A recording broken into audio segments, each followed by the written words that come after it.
Hey everybody, Brandon Railway here. I'm going to go ahead and do the review of the MTH 8099 Southern ES44 Heritage unit for Norfolk Southern. Um, just a couple quick side notes that I found while I was messing around with it yesterday. In the packaging in the cradle, it has short hood and long hood labeled, so you know exactly how the locomotive is supposed to sit in the cradle. It has these little things here, piece of rubber or whatever, to also hold the locomotive. And then it's got this on the front that cradles right up against the nose. And again, that cradles right up against the butt of the locomotive. I've noticed that those are also other features that Athearn Genesis and Bachmann do not have, that they just make the locomotive a little more secure. I like that. And for those that don't buy MTH, it also tells you exactly where to open it, so there's no questions on any of that. I did confirm the handrails, the grab irons, everything on the locomotive is metal. It is DCC ready. It does have working ditch lights.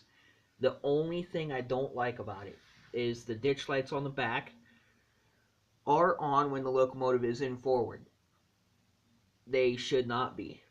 And they are not on when the locomotive is in reverse. So I'm not sure what's up with that. But anyhow, I'm using a simple Tech 2 Loco Motion 2500 power pack. I've taken the DCC off the outer track so I can put a few more cars on here. Yesterday I took this down to my friend's place, Denny from Denny's Trains, just south of Loudonville. He has a very nice place. I think I had 22 cars running behind it, but they were heavy cars, fully loaded auto racks, grain cars, the big 4-bay grain cars, and 3-passenger cars. I mean, I had that train loaded, and on the system he had, it only took 4 clicks to get the train going, where 1 click without anything gets it moving. So I'd say that there was quite a bit of weight there, but still the MTH engine has a tremendous amount of pulling power, because I mean, to have that many cars on there and it only takes 4 notches to get it moving, that impresses me. So anyhow, without any further hoopla,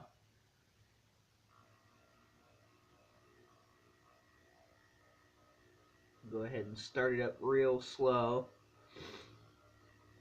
because I'm not sure what I've got on it up here in the room.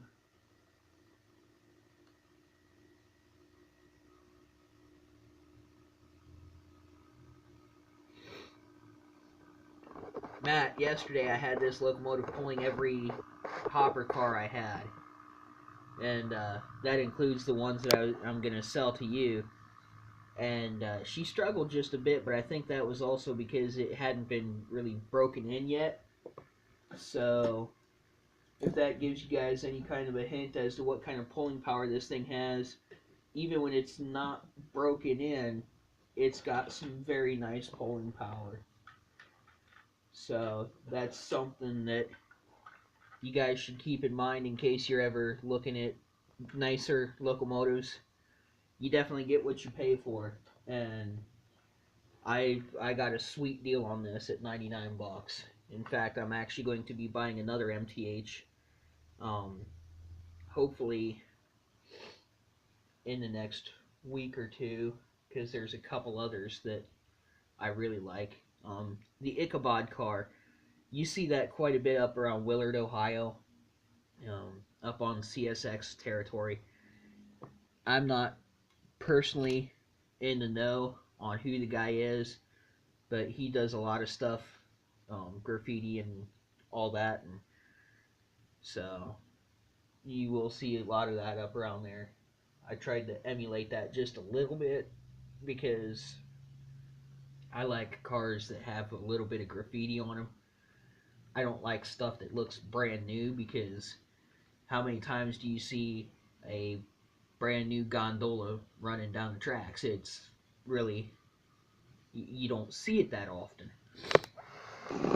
So it's just one of those things of, it's the same with the locomotive. I don't think you can tell up here, but I went ahead and started weathering the Southern, and the coupler's just come undone. So give me a second, I'll fix that. But yeah, I went ahead and started weathering the grills on it because I don't like brand new clean locomotives. And even looking at the pictures I have of the Southern, the grills are not clean. They are like never clean. And so that's one thing that I tend to do quite a bit, is most of my locomotives, I get them all grimy looking and old and weathered. But this one, any Heritage units that I have, I keep them fairly clean. I don't keep them real, or I don't make them real dirty, but I don't keep them pristine out of the box type of clean, because I don't like that. So yeah, just got out of bed, so I got a bit of the sniffles, but I'm going to stop the train here for a second, and I will be right back. Okay, I'm back. Hopefully, the stuff I added to the train will stay on it. If not, I'm bound to have a serious wreck. And there goes one car. Oh well. Still running. So, can't blame me, I'm just the engineer. I can blame the conductor. I'm trying to keep the locomotive running just a bit slow, because I noticed between the Monon and the Union Pacific, that comes apart from time to time if the couplers slack up, and where the flat car hooks onto the spine cars, that comes apart from time to time, depending on where you are and how fast you're going. So I'm gonna let the locomotive creep around here a little slower this time, but overall I give MTH an A+. Couple details I didn't notice, or don't know if I noticed, and don't know if I pointed out in the previous video. The locomotive does have fuel gauges on the sides of the tanks. I've noticed most of my locomotives don't have that. Scale trains, looks like they have something on there, but nothing to not even close to what MTH does. MTH looks like an actual fuel gauge, and there goes my coupler again. So it's just something nice. After Genesis, I know they don't have anything like it. So let's see. I need more weight on these spine cars, is what it is, because they don't like being where they're at in the consist. Either that, or I need to flip them and put them towards the back. So get this around here one more time, and I think that'll be enough for the video.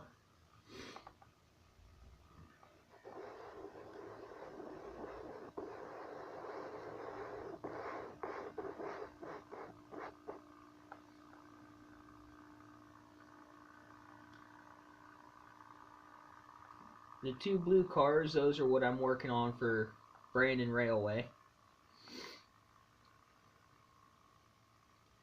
getting a little more Brandon Railway stuff instead of just having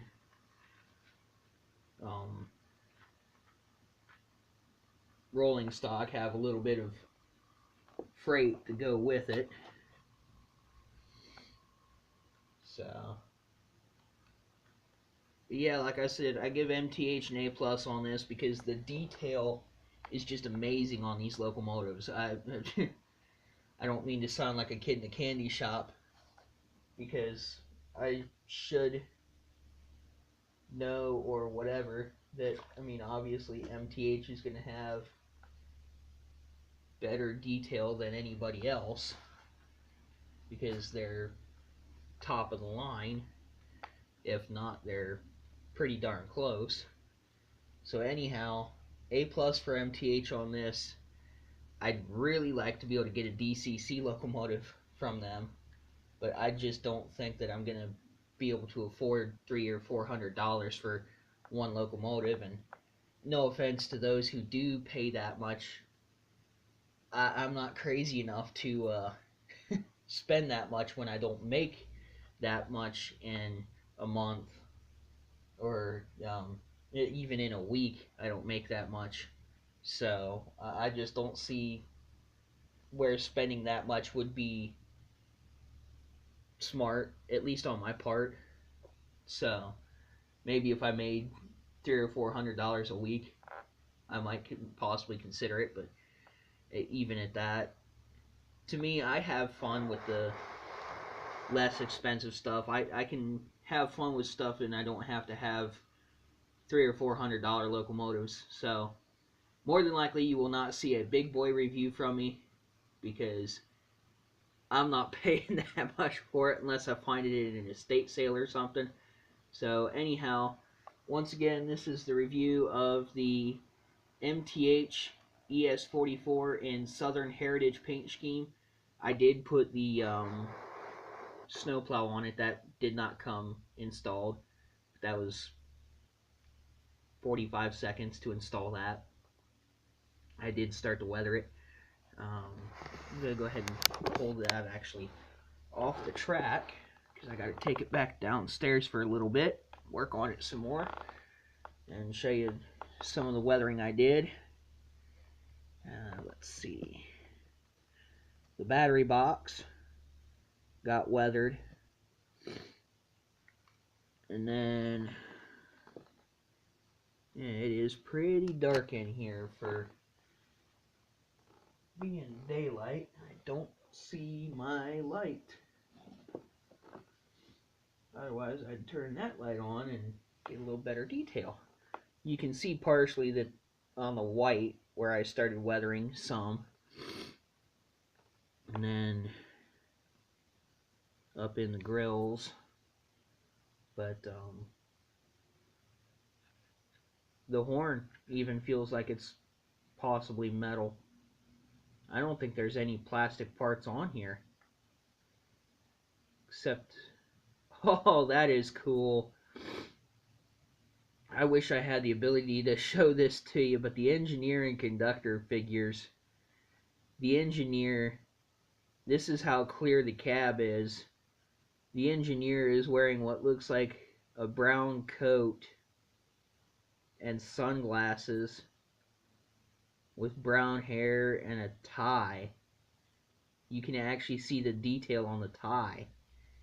And the conductor has a red hat on with a red tie. Well, it looks like a brown type of suit coat or something. And you can see individual details inside the cab. That is cool. I know Athearn Genesis does a little bit of cab detail for their locomotives, but nowhere near that. Maybe if Kokosing Valley comes up and has the ability to zoom in on that with his camera, maybe I'll have him do something like that for you guys. But anyhow, this is Brandon Railway 6920 signing off.